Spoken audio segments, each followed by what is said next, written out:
இன்றைக்கி நம்ம strength of மெட்டீரியல்ஸில் 5th யூனிட்டில் ஸ்ப்ரிங்கை பற்றி பார்க்க போகிறோம். இந்த ஸ்ப்ரிங்கில் என்னென்ன கீ டேர்ம்ஸ்லாம் நம்ம யூஸ் பண்ணுறோம், அதனுடைய யூனிட்ஸ் எல்லாம் என்ன, அப்புறம் ரொம்ப முக்கியமான ஒன்று ஃபார்முலாஸ் நம்ம எப்படி ஈஸியாக அமைக்க போகிறோங்கிறத நான் ஒரு ஸ்டோரி மூலிமா சொல்லித்தர போகிறேன். அதனால் இந்த ஒரு முக்கியமாக ஒரு 4 ஃபார்முலாஸ் இருக்குது. அதுக்கு முன்னாடி ஃபஸ்ட்டு ஸ்ப்ரிங்குன்னு என்னென்னு சொல்லி ஃபஸ்ட்டு பார்ப்போம். இது ஸ்ப்ரிங்கு. இந்த ஸ்ப்ரிங்கில் பார்த்தீங்கன்னா இந்த இடம் பார்த்தீங்கன்னா ஸ்மால் டி யூஸ் பண்ணுவாங்க. இந்த இடம் பார்த்தீங்கன்னா கேபிட்டல் டின்னு சொல்லி இதிலிருந்து இது வரைக்கும் கேபிட்டல் டி யூஸ் பண்ணுவாங்க. இதுக்கு ரெண்டுக்கு வித்தியாசம் என்னென்னு ஃபஸ்ட்டு நம்ம தெரிஞ்சுக்கணும். இந்த ஸ்மால் டிங்கிறது ஒரு சின்ன ஒரு ஹிண்ட் தரேன். ஸ்மால் டிங்கிறது ஒயருடைய டயாமீட்டர் ஆஃப் த ஒயர்னு சொல்லுவாங்க. கேபிட்டல் டி நம்ம எப்பெல்லாம் யூஸ் பண்ணோம்னா காயிலுடைய டயாமீட்டர்னு வந்தால் மட்டும் தான் கேபிட்டல் டி யூஸ் பண்ணணும். நல்லா ஞாபகம் வச்சுக்கணும். ஸ்மால் டிங்கிறது ஒயருடைய டயாமீட்டர், கேபிட்டல் டிங்கிறது காயிலுடைய டயாமீட்டர். இது என்னென்னா ஸ்மால் டியை ஒயருடைய டயாமீட்டர் சொல்லலாம். கேபிட்டல் டி பார்த்தீங்கன்னா மீன் டயாமீட்டர் ஆஃப் த காயில்னு சொல்லுவாங்க. Mean diameter of the coil அப்படின்னு சொல்லுவாங்க. அப்போ அதாவது ஹிண்ட் ஒயர்னு வந்தோன்னா ஸ்மால் டி யூஸ் பண்ணுங்கள், காயில்னு வந்தோன்னா கேபிட்டல் டி யூஸ் பண்ணுங்கள். டயாமீட்டர் தெரிஞ்சதுன்னா ரேடியஸ் கண்டுபிடிச்சிக்கலாம். கேபிட்டல் ஆருங்கிறது என்னென்னா எப்பெல்லாம் கேபிட்டல் லெட்டரில் யூஸ் பண்ணணும்னா மீனுங்கிற ஒரு வார்த்தை வந்தாலே கேபிட்டல் லெட்டர் யூஸ் பண்ணணும். அப்படி இல்லைன்னா காயில்னு ஒரு வார்த்தை வந்துட்டாவே கேபிட்டல் லெட்டர் யூஸ் பண்ணி கேட்டி தான். எப்பெல்லாம் மீன் டயாமீட்டர் தெரியுதோ அப்போ மீன் ரேடியஸ் கண்டுபிடிச்சிக்கலாம். ரேடியஸுங்கிறது என்ன, டயாமீட்டரில் பாதி. அப்போ R = D/2. இதில் இது இப்படி சுற்றி வருது பார்த்தீங்களா, இதுதான் நம்பர் ஆஃப் டேர்ன்ஸ். அப்போ என்னன்னு சொல்லுவாங்க. என்னங்கிறது என்னென்னு கேட்டிங்கன்னா நம்பர் ஆஃப் டேர்ன்ஸ் அல்லது நம்பர் ஆஃப் காயில்னு சொல்லுவாங்க. அதாவது தமிழில் சொல்லணும்னு பார்த்தீங்கன்னா சுற்றுகளின் எண்ணிக்கைன்னு சொல்லுவாங்க. இப்போ இதில் ஒரு லோடு கொடுக்குறோம். இந்த லோடு இங்கேருந்து இது வரைக்கும் கொடுக்கணும். இது லோடு. இந்த லோடு என்னென்னு சொல்லலாம் டபிள்யூங்கிறது லோடு. இதிலிருந்து இது வரைக்கும் உண்டானது பார்த்தீங்கன்னா இதுதான் லென்த் ஆஃப் த ஸ்ப்ரிங். இப்போ நம்ம இதனுடைய கீ டேர்ம்ஸ் நம்ம பார்க்க போகிறோம். இப்போ முன்னாடி பார்த்த மாதிரி கேபிட்டல் டிங்கிறது என்ன, கேபிட்டல் டி நம்ம எப்பெல்லாம் யூஸ் பண்ணணும், மீனுங்கிற ஒரு வார்த்தை வந்தால் கேபிட்டல் லெட்டர் யூஸ் பண்ணணும், காயிலுங்கிற வார்த்தை வந்தால் கேபிட்டல் லெட்டர் யூஸ் பண்ணணும். இங்கே மீன் டயாமீட்டர்னு கொடுத்ததுனால கேபிட்டல் டி யூஸ் பண்ணியிருக்கோம். Mean diameter of the coil, இதனோட யூனிட் மில்லிமீட்டரில் சொல்கிறோம். அப்போ கேபிட்டல் ஆருங்கிறது என்ன, mean radius of the coil, இதனோட யூனிட் மில்லிமீட்டரில் சொல்கிறோம். கேபிட்டல் ஆர் ரேடியஸ் எப்படி கண்டுபிடிக்கலாம்னா டயாமீட்டரில் பாதி. ஸ்மால் டி எப்போ யூஸ் பண்ணுவோம்னா இந்த ஒயருங்கிற வார்த்தை வந்தால் ஸ்மால் டி யூஸ் பண்ணுவோம். ஸ்மால் டிங்கிறதுனா டயாமீட்டர் ஆஃப் த ஒயர், இது மில்லிமீட்டர் சொல்கிறோம். என்னங்கிறது நம்பர் ஆஃப் டேர்ன்ஸ் சொல்லலாம், இல்லைன்னா நம்பர் ஆஃப் காயில். இதுக்கு யூனிட் கிடையாது, அதனால் நான் இங்கே நோ யூனிட் எழுதியிருக்கேன். எல்லுங்கிறது என்ன, லென்த் ஆஃப் த ஒயர், அது மில்லிமீட்டரில் சொல்கிறோம். டபிள்யூங்கிறது லோடு, ஆக்சுவல் லோடு என்னென்னா லோடு நம்ம எப்பயுமே இந்த யூனிட் பொறுத்தளவு நியூட்டனில் தான் எழுத போகிறோம். கிலோ நியூட்டனில் கொடுத்துருந்தாங்கன்னா நம்ம நியூட்டனுக்கு கன்வெர்ட் பண்ணி எழுதணும். டெல்டாங்கிற வார்த்தை இந்த 3 ஹிண்ட்டை நல்லா ஞாபகம் வச்சுக்கணும். டிஃப்ளெக்ஷன் கொடுத்தாலும் நம்ம டெல்டான்னு தான் எழுதணும், எக்ஸ்டென்ஷன் கொடுத்தாலும் நம்ம டெல்டான்னு தான் எழுதணும், கம்ப்ரஷன் கொடுத்தாலும் சரி நம்ம டெல்டான்னு தான் எழுதணும். அப்போ டெல்டாங்கிறது பார்த்தீங்கன்னா deflection or extension or compression of the spring. இந்த டெல்டாவையும் பார்த்தீங்கன்னா மில்லிமீட்டர் தான் சொல்கிறோம். தீட்டாங்கிறது ஆங்கிள் ஆஃப் ட்விஸ்ட், அது எப்படி சொல்கிறோம்னா ரேடியனில் சொல்கிறோம். டீங்கிறது டார்சனுடைய first letter T, torsion or twisting moment, இதனுடைய யூனிட் நியூட்டன் மில்லிமீட்டர்.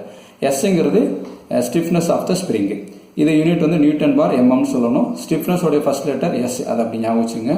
இப்போ சியர்ஸ் எஃப்எஸ், இந்த எஸ் சியர்னு ஞாபகம் வச்சுங்க. சியர் இது எஃப் ஸ்ட்ரெஸ்ன்னு வச்சுங்க. எஸ் சியர்னு ஞாபகம் வச்சுங்க. F stress, shears unit newton per mm². இப்போ கொஸ்டினில் என்னன்னு கொடுப்பாங்க, இல்லைன்னா சீன் கொடுப்பாங்க.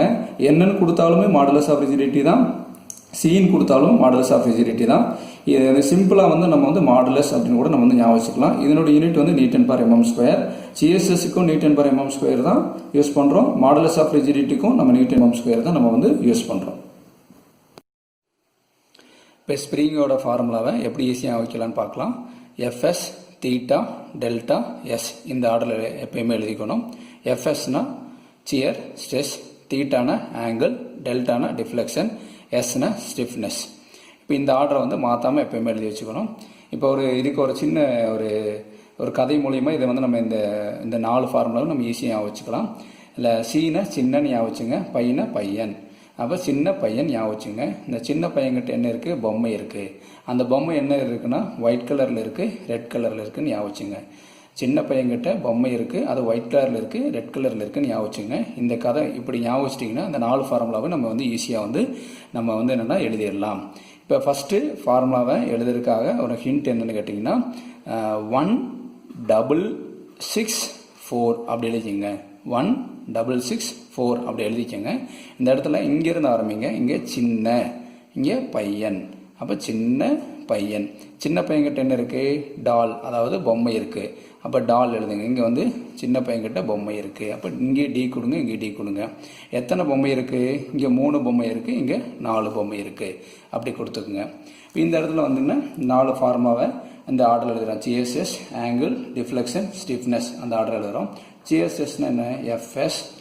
ஆங்கிள் என்ன எழுதுவோம்? தீட்டா. டிஃப்ளெக்ஷனை டெல்டான்னு எழுதுவோம். ஸ்டிஃப்னஸை எஸ்ன்னு எழுதுவோம். அப்படி எழுதிக்கங்க. இது வந்து ஃபஸ்ட்டு ஃபார்முலாவுக்கு உண்டான ஹிண்ட்டு. இந்த பாக்ஸ் வந்து செகண்ட் ஃபார்முலா, தேர்டு ஃபார்முலாவுக்கு உண்டான ஹிண்ட்டு. இப்போ ஃபஸ்ட்டு ஃபார்முலாவில் வந்து நியூமரேட்டர் 16 எழுதணும், டினாமினேட்டர் வந்து பை டி கியூப் எழுதணும். அப்போ நியூமரேட்டரில் என்ன வரும்? 16 வந்துடும். டினாமினேட்டரில் என்ன வரும்? Pi D cube. இது எழுதிச்சிங்க. செகண்ட் ஃபார்முலா, தேர்ட் ஃபார்முலாவுக்கு இது தான் நம்ம யூஸ் பண்ண போகிறோம். இங்கே என்ன இருக்குது? நியூமரேட்டரில் 64 இருக்குது, டினாமினேட்டரில் சி இன்ட்டு டி பவர் 4 இருக்குது. அப்போ நியூமரேட்டரில் நம்ம எழுதணும், செகண்ட் ஃபார்முலாவில் 64 எழுதணும், டிவைடட் பை டினாமினேட்டர் இருக்கும் C into D power 4. Second ஃபார்முலாவுக்கு இதே ஹிண்ட்டு தான் யூஸ் பண்ணுறோம். தேர்டு ஃபார்முலாவுக்கு இதே ஹிண்ட்டு தான் யூஸ் பண்ண போகிறோம். நியூமரேட்டரில் 64, டினாமினேட்டரில் சி இன்ட்டு டி பவர் 4 இப்படி எழுதிங்க. 3 ஃபார்முலா மட்டும் ஃபஸ்ட் எழுதிங்க. இது ஃபஸ்ட்டு ஃபார்முலாவுக்கு உண்டான ஹிண்ட்டு, இது செகண்ட் ஃபார்முலா, தேர்டு ஃபார்முலாவுக்கு உண்டான ஹிண்ட்டு. இப்போ இந்த இடத்துல என்ன பண்ணணும்னா டபிள்யூ வந்து இங்கே ஆட் பண்ணுங்கள். மேலே டபிள்யூ கொடுங்க, இங்கேயும் டபிள்யூ கொடுங்க, இங்கேயும் டபிள்யூ கொடுங்க. இங்கே டபிள்யூ ஃபஸ்ட்டு இந்த ஹிண்ட் எழுதணும். அடுத்து டபிள்யூ கொடுத்துட்டு இந்த இடத்துல என்ன பண்ணணும்னா இங்கே ஆர் கொடுங்க, இங்கே வந்து ஆர் ஸ்கொயர்னு கொடுங்க, இங்கே ஆர் கியூப்னு கொடுங்க. அப்படி இன்க்ரீஸ் பண்ணிட்டு வாங்க. பவர் வந்து இன்க்ரீஸ் பண்ணிட்டு வாங்க. R square, R cube.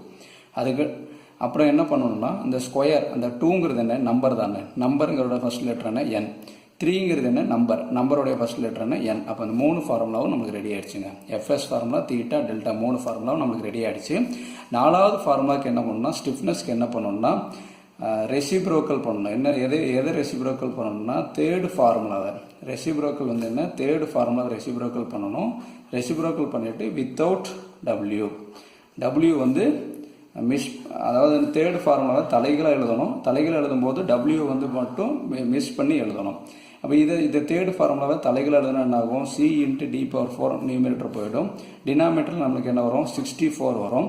இங்கே என்ன சொல்லியிருக்கோம்? டபிள்யூ மிஸ் பண்ணிட்டு எழுத சொல்லியிருக்கோம். டபிள்யூ விட்டுட்டு எழுதணும். இப்போ ஆர் கியூப் என். இந்த 4 ஃபார்முலாவும் நம்மளுக்கு வந்து கிரியேட் ஆகிடுங்க. இதனுடைய யூனிட் வந்து தீட்டாவை வந்து நம்ம என்ன யூனிட்டில் நம்ம எழுதுவோம்னா தீட்டாவை வந்து ரேடியன் யூனிட்டில் எழுதுவோம். தீட்டா வந்து ரேடியன் யூனிட்டில் எழுதுவோம். இது ஈஸியாக வச்சுருக்காங்க. இப்படி ஃபாலோ பண்ணிக்கலாம். இங்கே இதை மில்லிமீட்டர் கொடுங்க, இதை மில்லிமீட்டர் கொடுங்க. ரெண்டையும் மல்டி பண்ணுங்க. மில்லிமீட்டர் இன்ட்டு மில்லிமீட்டர் ஸ்கொயர் ஆகிடும். இங்கே வந்து நியூட்டன் கொடுங்க, இங்கே வந்து நியூட்டன் கொடுங்க. இப்போ சிஎஸ்எஸோட யூனிட் வந்து நியூட்டன் பார் எம்எம் ஸ்கொயர், ஆங்கிளோட யூனிட் வந்து ரேடியன், டிஃப்ளெக்ஷனோட யூனிட் வந்து மில்லிமீட்டர், ஸ்டிஃப்னஸோட யூனிட் வந்து நியூட்டன் பார் எம்எம். இப்போ இதில் டபிள்யூனா லோட், ஆருங்கிறது என்ன? மீன் ரேடியஸ், பை வந்து கான்ஸ்டன்ட், ஸ்மால் டிங்கிறது ஒயருடைய டயமீட்டர், நீங்கள் டபிள்யூங்கிறது லோட், ஆருங்கிறது மீன் ரேடியஸ், என்னங்கிறது நம்பர் ஆஃப் டர்ன்ஸ், சிங்கிறது மாடலஸ் ஆஃப் ரிஜிடிட்டி, ஸ்மால் டிங்கிறது ஒயருடைய டயமீட்டர். இதே தான் எல்லா இடத்துலையும் நமக்கு யூஸ் ஆகும். இந்த யூனிட் ஈஸியாக அமைக்கிறதுக்காக நான் சொன்ன மாதிரி ஃபாலோ பண்ணிக்கிங்க. இங்கே மில்லிமீட்டர் இன்ட்டு மில்லிமீட்டர் ஸ்கொயர், இங்கே நியூட்டன் கொடுங்க, நியூட்டன் பார் கொடுங்க, இங்கே நியூட்டன் பார் கொடுங்க.